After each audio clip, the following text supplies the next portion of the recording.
Olá, para esse nosso primeiro episódio do programa Abordagem Policial, temos a honra de receber como convidado, inaugurando o Abordagem Policial, o excelentíssimo doutor delegado-geral da Polícia Civil do Estado de São Paulo, doutor Rui Ferraz Fontes.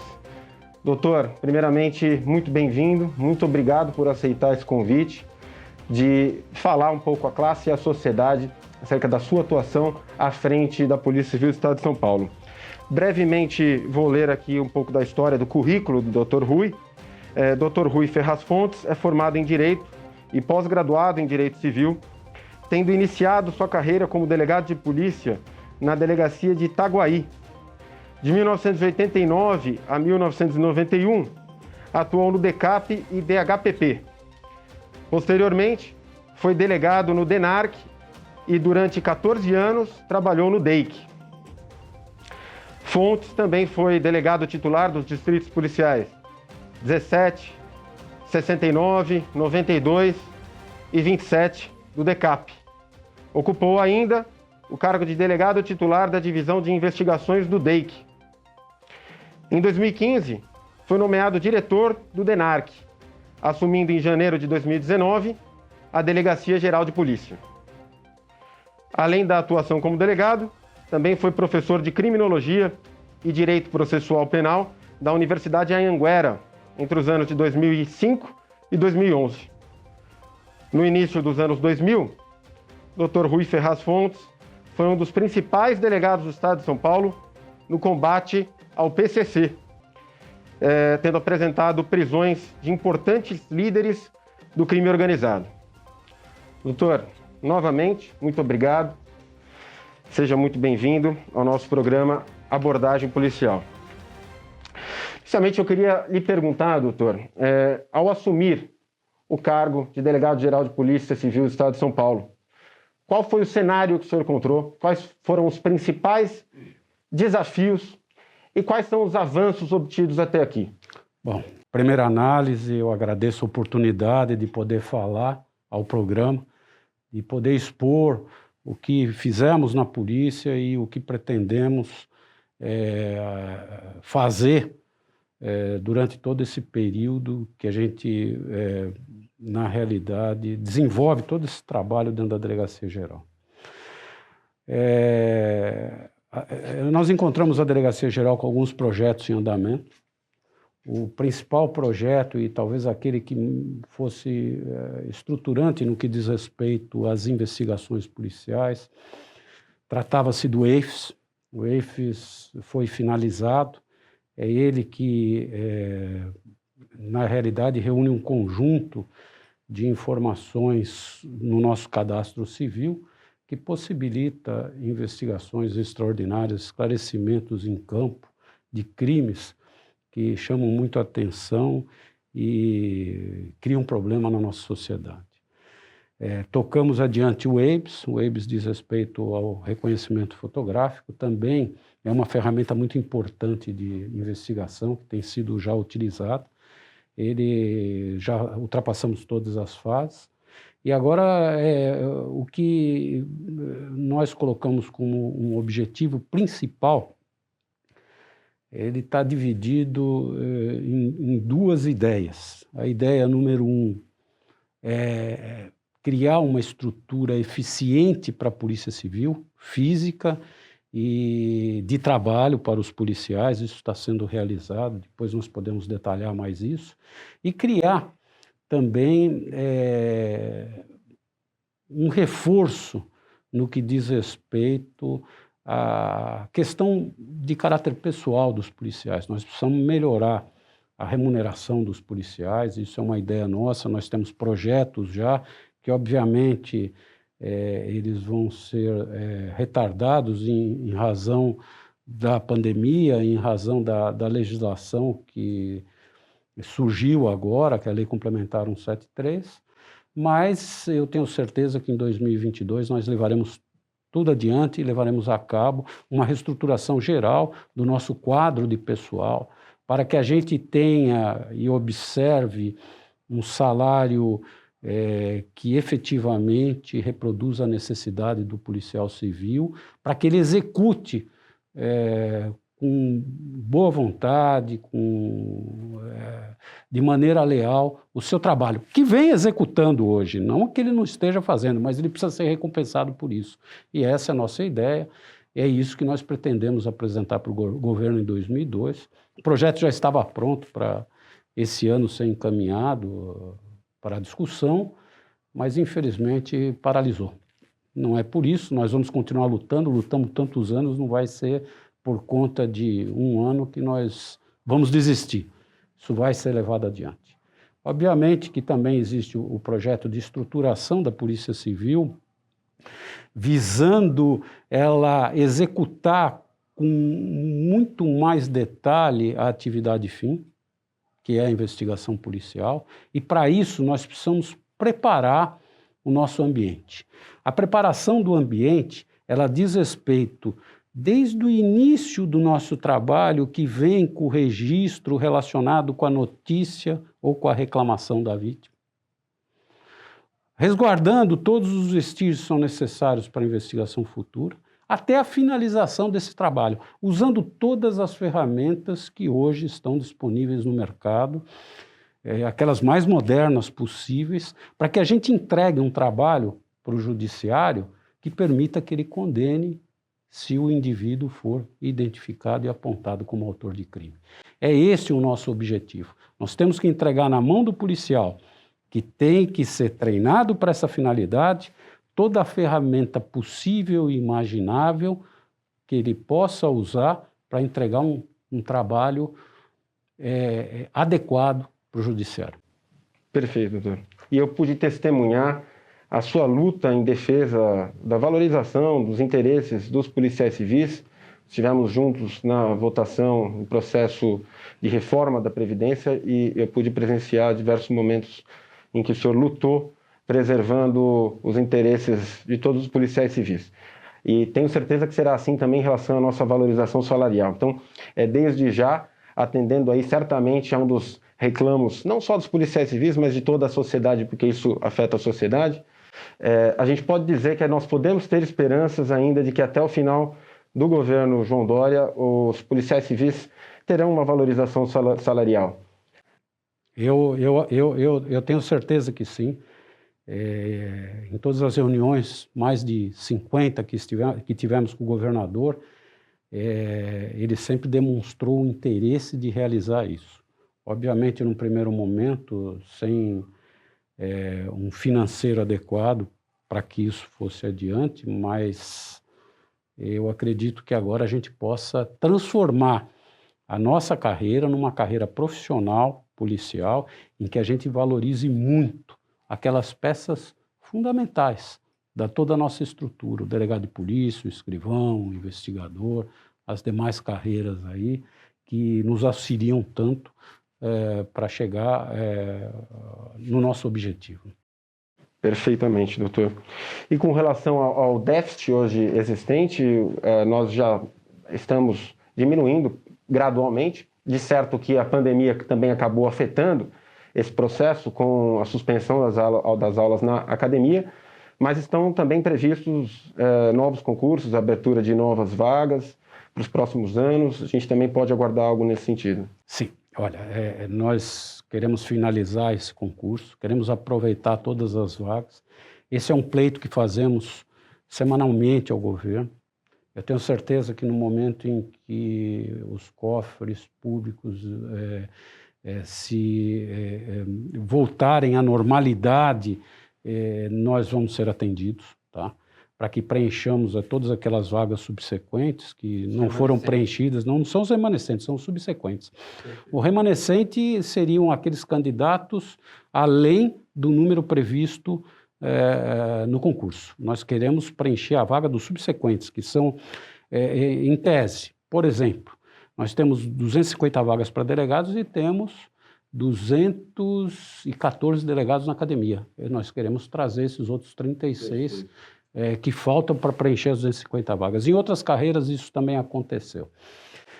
Fora isso, nós já estamos com o concurso pronto para ser lançado. Na medida em que houver autorização do governo, e isso nós estamos fazendo questão de colocar para o governo. Ainda que não haja contratação no ano de 2021 relacionado com esse novo concurso, nós precisamos deixar ele pronto para em 2022 contratar 2.750 policiais, além desses que nós estamos na academia. Ou seja, o nosso objetivo até 2023 é tentar trazer para os quadros da Polícia Civil pelo menos 8.000 policiais.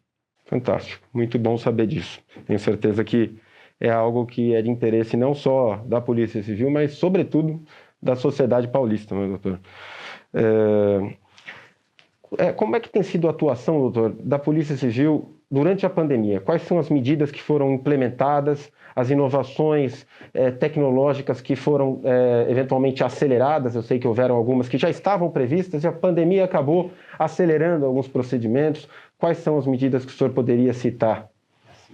Nós aguardávamos a saída dos alunos da academia para implementar uma nova sistemática de operação da Polícia Civil, em diversos aspectos.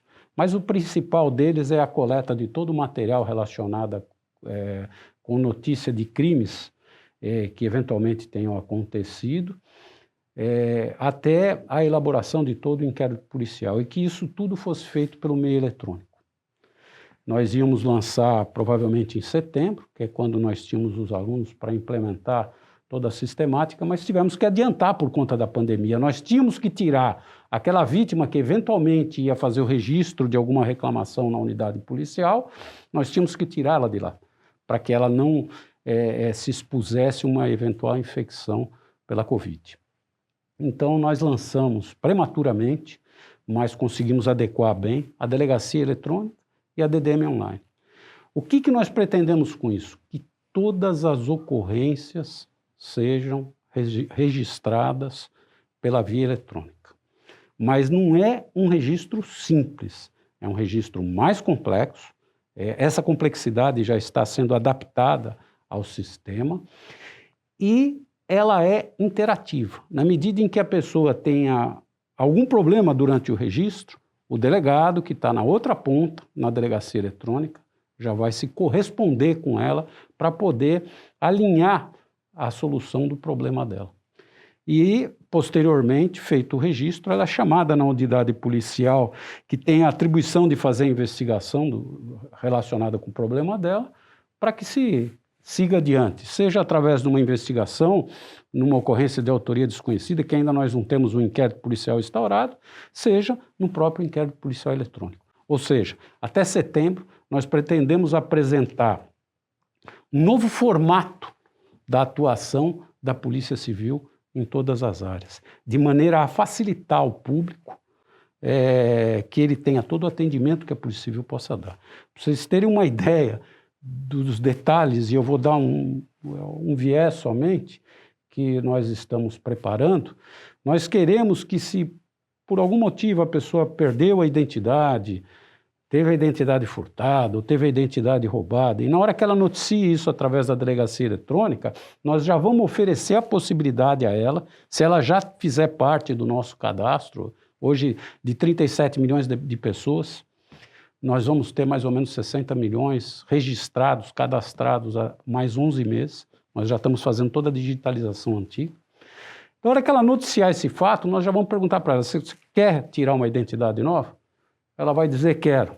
Ela vai fazer o pagamento online da segunda via. Nós vamos fazer o reconhecimento facial dela pelo sistema e a identidade dela vai chegar pelo correio sem ela ter que sair de casa. Com toda a segurança que é peculiar ao IRGD. Hoje nós temos um órgão que é blindado, que ele não admite falhas.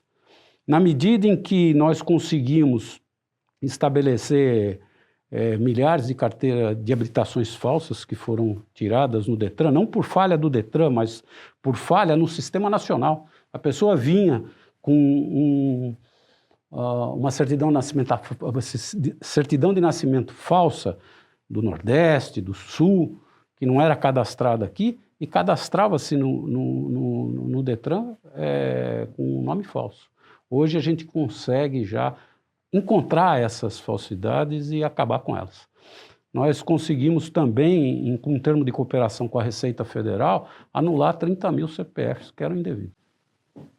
Ou seja, são medidas na qual a sociedade ganha em agilidade, a Polícia Civil ganha com o acúmulo de informações que são inerentes ao nosso trabalho, né? A investigação depende de informação, de dados, e por outro lado também essas medidas tecnológicas que retiram o policial do atendimento ao público, que é importante e deve existir, mas é importante para o cidadão, para a população entender que a nossa função é investigar, né? E tudo aquilo que pode liberar o policial para a nossa atividade fim, que é a investigação, certamente vai se traduzir em benefícios para a sociedade, né? Na elucidação de crimes e na supressão da impunidade. Então a gente pode dizer, doutor, pelo que o senhor está dizendo, que a Polícia Civil está par e passo com as evoluções, as inovações tecnológicas. A Polícia Civil não parou no tempo. Não parou no tempo.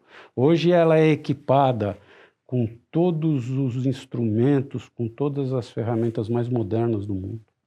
Nós temos sistemas de coleta de dados que são importantíssimos, que obviamente não precisamos detalhar porque isso não interessa ao público, interessa a nós, dentro da polícia, e eu tenho certeza que isso que está sendo gravado aqui vai para o público. Então, o que interessa nós temos instrumentos para trabalhar e nós conseguimos chegar ao esclarecimento, às soluções dos casos, com esses instrumentos, com a capacidade do policial civil, que é extraordinária. Se vocês terem uma ideia, nessa pandemia, a Polícia Civil em nenhum setor ela parou. Em nenhum setor.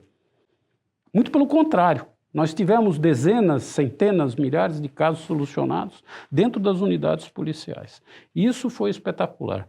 É um órgão essencial que demonstrou a que veio. Com certeza. Porque deu a resposta com todos os problemas que nós temos. Ele deu a resposta. A Polícia Civil segue fazendo muito pela sociedade, nem sempre tendo toda a capacidade, a valorização que deveria ter, mas mesmo assim segue desempenhando o seu papel com eficiência, né? E a investigação criminal, doutor, é bom a gente abordar aqui, ela é a investigação criminal técnica, isenta, imparcial da Polícia Civil. Ela se consubstancia, na verdade, uma verdadeira garantia para a sociedade, a garantia de eficiência, de uma investigação especializada e de uma investigação que seja isenta em relação a qualquer que seja o investigado, independentemente do seu cargo ou da classe social que ocupe. Nesse sentido, doutor, nós temos assistido com preocupação algumas investidas corporativistas, de alguns setores corporativistas que certamente não representam a totalidade da honrosa instituição policial militar, no sentido de usurpar atribuições e prerrogativas de delegados de polícia e da Polícia Civil. A exemplo da recente ação que solicitou ao Tribunal de Justiça Militar, que equivocadamente proferiu uma decisão que autoriza os policiais militares a recolherem as armas e objetos das cenas de mortes decorrentes da intervenção policial militar. Nós da Associação dos Delegados de Polícia do Estado de São Paulo, temos atuado bastante no sentido de reverter essa decisão, que representa uma ameaça para a sociedade. E como o senhor vê toda essa movimentação? Eu acho que, num primeiro ponto, nós temos que realçar a conduta e o posicionamento do comando da Polícia Militar. Eles são visceralmente contra essa medida, se manifestaram contra essa medida. É uma medida que tem um caráter judicial e, obviamente, de uma maneira sensata, ela tem que ser revogada pelos tribunais superiores, mas dentro da legalidade. Houve o recurso, tanto por parte da Associação dos Delegados de Polícia, como do próprio Ministério Público, e na medida que atinjam aqueles níveis ou aquelas instâncias superiores, a ideia é que isso retroceda à origem, né, ao status quo, para que a Polícia Civil volte a atuar como tem que atuar em todos esses casos que não são crimes militares. Esse caso especificamente, por lei, não é crime militar. Então, quem tem que fazer a investigação é a Polícia Civil. E o comando da Polícia Militar está de acordo com isso, nunca foi contra. O problema é que é uma ordem judicial, e a ordem judicial ela tem que ser cumprida até que, em determinado momento, seja revisada por instâncias superiores. Lembrando que se tratando de uma decisão proveniente da justiça castrense, ela não se aplica aos delegados de polícia, né, doutor? Ela se aplica aos oficiais, à polícia militar, mas nós seguiremos cumprindo as nossas funções com a dificuldade que muitas vezes o delegado vai chegar ao local de crime e os objetos já terão sido apreendidos, né? Um importante instrumento de investigação de homicídios, que é a recognição visográfica de local de crime, né? Em que o delegado faz o registro de todas as condições, de um retrato da cena do crime, das condições de temperatura, geográficas, dos objetos, das testemunhas. Isso acaba sendo prejudicando a eficiência das investigações. E bom seria se, de fato, cada instituição desempenhasse o seu papel e que nós lutássemos pelo fortalecimento dessas atribuições de cada instituição, de modo que a engrenagem do sistema de segurança pública funcione em prol da população. Doutora, nós, conversando com o senhor, a gente não pode deixar de falar de crime organizado. O senhor é, sem dúvida alguma, uma das autoridades não só nacionais, mundiais de combate ao crime organizado, conhece a fundo o PCC aqui no estado de São Paulo. Então eu queria perguntar para o senhor qual que é o cenário hoje do crime organizado no estado de São Paulo em relação ao passado e como a Polícia Civil tem atuado no combate às organizações criminosas aqui no estado. Olha, obviamente é uma história muito longa.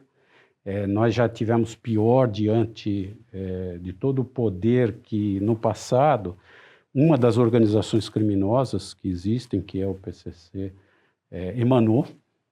Hoje já existe um controle muito eficiente sobre toda a organização, sobre os seus líderes, e em nenhum momento nós cessamos investigações que pudessem levar a cabo o esclarecimento de questões de caráter criminal provocada por essa organização. Obviamente, existem trabalhos em andamento que, no momento certo, serão executados, e falar sobre essa organização em São Paulo seria como tentar descrever a Cosa Nostra na Sicília. Há um paralelo muito grande, obviamente que as origens são diferentes. O PCC nasceu dentro do sistema prisional, a Cosa Nostra foi nas ruas que ela aparece, mas todas elas, tanto uma como outra, com um objetivo, que era se lançar contra o Estado constituído. Não que eles tivessem... na realidade, não é se lançar contra o Estado constituído, é se lançar contra a cultura que existe nesse Estado. A Cosa Nostra, num primeiro momento, ela se opunha ao pagamento de imposto. Achava que não devia custear o Estado. Mas é uma cultura, é a cultura deles lá. E a nossa era uma cultura de que o Estado era opressor, e por isso eles tinham que se reunir em torno de uma ideia que pudesse melhorar a condição deles em relação ao sistema. Mas isso tudo, obviamente, é uma balela, é só uma justificativa para autorizar a prática de crime deles. Isso, obviamente, aconteceu, evoluiu, mas agora já eles estão numa condição mais controlável. Eu acho que nós temos instrumentos aí importantíssimos que foram usados e estão sendo usados atualmente para poder, por fim, seria falar demais, mas poder colocar mais sob controle toda essa questão. Certamente. E quando a gente fala em combate ao crime organizado, a gente fala necessariamente numa investigação criminal forte, né, doutor? Porque o crime organizado só se combate com investigação criminal, com inteligência, né? O crime organizado não está nas ruas, né? Ele está hoje nas grandes organizações sociais, financeiras e políticas. Então a gente precisa de instrumentos avançados de investigação. Nesse sentido também, eu sei que o senhor foi um apoiador dos CECOLDs, né, que são os setores de combate ao crime organizado e lavagem de dinheiro, e recentemente a gente teve a boa notícia de que foi implementado o primeiro CECOLD por decreto em Taubaté, não é isso, doutor? Foi na região de Taubaté. Região de Taubaté. E o senhor vê também com simpatia essa medida, uma medida importante para a Polícia Civil do Estado de São Paulo. São medidas importantíssimas, porque eles têm todas as ferramentas mais modernas para trabalhar, junto ao DEIC. Eles têm equipamento e efetivamente estão realizando um trabalho extraordinário. Em dois aspectos, que são muito importantes quando se combate a organização criminosa. É estabelecer qual a dinâmica e qual a estrutura dessa organização. E número 2, a lavagem de dinheiro. A lavagem de dinheiro, sem a lavagem de dinheiro, nós estaríamos com uma investigação manca. Por quê? Porque se você não tira deles a estrutura econômica que eles têm, eles voltam a funcionar com o tempo. Então, isso tem sido feito. Nós, numa ação que nós tivemos recente contra o tráfico ligado ao PCC, nós conseguimos apreender algo em torno de 134 milhões em bens, que estão sendo vendidos antecipadamente, e esse dinheiro ele fica nos cofres da União e parcela dele é repassado, vai ser repassado para a Polícia Civil, para que a Polícia Civil possa se reestruturar ou se estruturar melhor, ou investir mais em todas as suas estruturas, para que a gente possa funcionar melhor. Nesse ano nós conseguimos vender em leilões os veículos que deram perdimento no tráfico e arrecadamos 4 milhões de reais. Desses 4 milhões, até 40% pode vir para São Paulo, são 1.600.000 depositado no nosso fundo, no fundo da Polícia Civil, que pode reverter em instrumentos para que os policiais tenham uma capacidade, uma eficiência melhor e mais conforto para trabalhar. Ou seja, a investigação de lavagem de dinheiro, ela é quase que como um círculo virtuoso, né? Porque, de um lado, nós estrangulamos financeiramente as organizações criminosas, enfraquecendo-as, e, por outro, esse dinheiro recuperado dessas organizações, eles passam a integrar novamente os cofres públicos, né? Então, é verdadeiramente um círculo virtuoso no qual a Polícia Civil tem atuação fundamental, porque tem o know-how para fazer esse tipo de investigação. E o que é mais importante, a cultura do policial civil se alterou muito de um tempo para cá. E todos os grupos que estão encarregados dessas investigações relacionadas com o crime organizado têm se preocupado também em estabelecer, do início ao fim, com todos os critérios, a investigação de lavagem de dinheiro. Na medida em que o nosso lab, no DIPO, está lotado de investigações. Está até demorando um pouco para que elas sejam startadas, sejam iniciadas, porque tem muita coisa que está sendo vista dentro do lab para ser repassado à ponta de volta para que eles finalizem as investigações. Mas isso significa que os policiais civis têm se preocupado com a lavagem de dinheiro. É muito importante. Muito importante. Doutor, medidas para o futuro. O que a gente pode dizer? O senhor já disse algumas, se o senhor pudesse aprofundar em medidas para o futuro, providências, planejamentos, que podem trazer esperança para o policial civil e para a sociedade paulista. Olha, o planejamento no que diz respeito à estrutura é exatamente esse. É a gente executar o nosso orçamento de forma tal, com muito profissionalismo, para que a gente consiga entregar aos policiais civis todo o material que ele precisa para fazer o trabalho dele. Mudar algumas culturas, essas culturas estão sendo alteradas, que coloquem na cabeça do policial civil, de uma forma integral, em 100%, que o local do crime é a nossa maior preocupação. Então, nós vamos alterar isso também, para que nós tenhamos uma atividade muito importante sobre os vestígios no local do crime. Nós temos que nos preocupar em ser céleres na entrega do nosso material ao judiciário e deixar um recado muito claro para o criminoso: o crime não compensa. Ele só vai entender que o crime não compensa quando ele perceber que ele não fica mais impune nas práticas delitivas na cidade. Seja do delito de menor potencial ofensivo até o delito de maior potencial ofensivo. E nós estamos dando exemplo, nós da Polícia Civil, a Polícia Civil está dando exemplo. Ou seja, a Polícia Civil fortalecida, atuante, os resultados são positivos e a sociedade certamente colhe os frutos. Justamente. Hoje nós tivemos um caso que está relacionado ao próprio PCC, a própria organização criminosa, em que o DEIC fez a investigação identificando aquela célula da investigação no município de Osasco e imediatamente já tratou da lavagem de dinheiro, apreendendo 7 veículos, apreendendo uma motonáutica, 1 quilo de ouro mais ou menos, R$108 mil, documentos que interessam a essa investigação e com toda certeza são veículos de alto valor, isso vai ter perdimento. E tendo perdimento, com certeza retorna para a própria estrutura da Polícia Civil. Doutor, eu sei que o senhor está sempre com o nosso governador João Dória, creio que semanalmente são feitas reuniões com ele, entre membros da Segurança Pública e o governador João Dória. Qual que é a sua percepção em relação à visão do governador para com a Polícia Civil?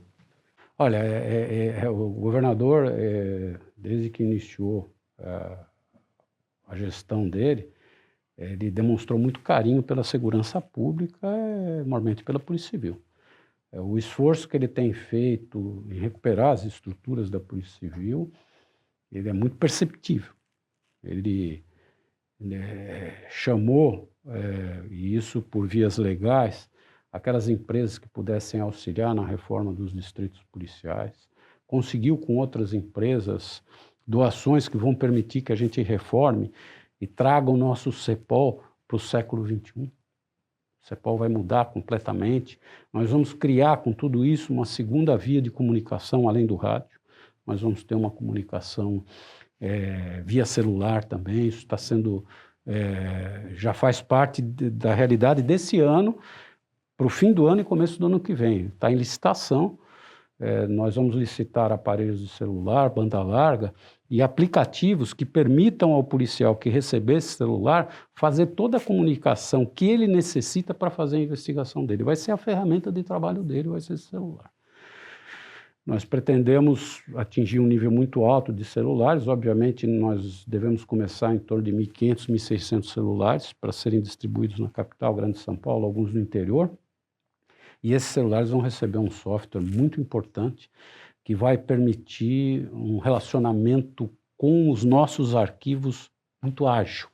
Isso vai facilitar demais a investigação. Fora isso, nós já estamos disponibilizando para agora um sistema de comunicação via celular. Nós compramos 10 chips, 10 celulares, um em cada cabine do CEPOL. Nós vamos lançar um cadastramento de todos os policiais civis em relação à agenda desses celulares que estão lá, que são da polícia, para que, se eles tiverem qualquer dificuldade na rua, eles possam emitir um chamado com a localização deles e nós vamos dispensar um atendimento imediato para esse policial civil que nas ruas não se sinta sozinho. Nós somos um grupo só e nós temos que atender o nosso pessoal. Muitas das vezes eles vão fazer uma diligência, acabam se distanciando do rádio, da viatura, e alguma coisa, algum incidente acontece que eles precisam de uma colaboração imediata do resto da polícia. Através do celular dele, ele vai se comunicar conosco e nós vamos despachar toda a estrutura necessária para apoiar esse policial em serviço. Isso já está sendo preparado até, eu acredito que o dia 5 de agosto, nós já iniciemos o cadastramento de todos os policiais nas nossas agendas para que eles possam se comunicar com o CEPOL, além do rádio, se comunicar por telefone. Fora isso, nós estamos adquirindo o telefone e adquirindo softwares para que façamos isso dentro do nosso sistema. Isso vai ser aplicado como uma segunda via de comunicação para a polícia. Doutor, muitas informações que certamente renovam a nossa esperança de uma carreira, de uma polícia civil cada vez mais atuante, mais fortalecida, o que nos dá a certeza de dias melhores para toda a população. Então, por fim, queria que o senhor deixasse aí um recado, as considerações finais aos policiais civis e a toda a população paulista. Olha, nós temos dezenas de policiais civis que vão se integrar definitivamente, dezenas não, milhares, né? 2.000 e poucos policiais civis que vão se integrar aos nossos quadros. Nós temos os colegas que já vêm trabalhando conosco há mais de 30 anos. acolham esse pessoal novo e imponham a eles uma cultura de companheirismo dentro da Polícia Civil, procurando entregar a eles a experiência que é necessária para que a gente siga a nossa vida adiante na Polícia Civil, mas com todo o comprometimento que eles mostraram ou demonstraram agora durante a pandemia. Nós, policiais civis, assumimos os nossos postos e mantivemos de pé, enquanto toda a população, obviamente, tinha que ficar em casa, realizando, executando o nosso trabalho. Sem medo do futuro e sem medo até da infecção pelo Covid. Muito obrigado. Nós aqui agradecemos, doutor, com essas palavras inspiradoras, a gente encerra, então, essa estreia do programa Abordagem Policial, que iniciou, sem dúvida alguma, da melhor maneira, em grande estilo. Uma produção da ADPESP, Associação dos Delegados de Polícia do Estado de São Paulo. Fiquem ligados nas próximas edições. Doutor, novamente, muito obrigado. Eu que agradeço.